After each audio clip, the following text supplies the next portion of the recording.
സാധാരണയായി ദഹനവ്യവസ്ഥ ശരിയായി നിലനിർത്തുന്നതിനാണ് തൈര് ഉപയോഗിക്കുന്നത്. എന്നാൽ നമ്മൾ ചില സാധനങ്ങൾ തൈരിൽ ചേർത്ത് ഉപയോഗിക്കുകയാണെങ്കിൽ ആരോഗ്യവുമായി ബന്ധപ്പെട്ട നിരവധി പ്രശ്നങ്ങൾ മാറുന്നതിന് ഈ തൈര് സഹായിക്കും. കാൽഷ്യം, പ്രോട്ടീൻ, വിറ്റാമിനുകൾ എന്നിവ തൈരിൽ ധാരാളമായിട്ടുണ്ട്. ഇത് ആരോഗ്യമുള്ള ശരീരത്തിന് വളരെ അത്യാവശ്യമാണ്.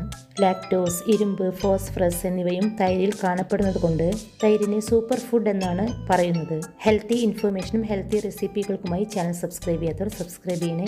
ഈ ഒരു വീഡിയോ നിങ്ങൾക്ക് ഏതെങ്കിലും രീതിയിൽ ഉപകാരപ്പെടുന്നു എന്ന് തോന്നുകയാണെങ്കിൽ വീഡിയോ കണ്ടതിന് ശേഷം ലൈക്ക് ചെയ്യാൻ മറക്കല്ലേ.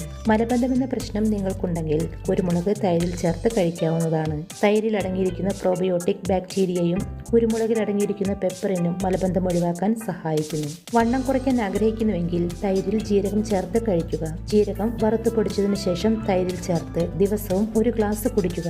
ഇങ്ങനെ ചെയ്യുന്നതിലൂടെ നിങ്ങൾക്ക് ശരീരഭാരം കുറയ്ക്കാൻ സാധിക്കും. വായ്പുണ്ണ് മാറാൻ 1 ടീസ്പൂൺ തേൻ തൈരിൽ ചേർത്ത് കഴിക്കുക.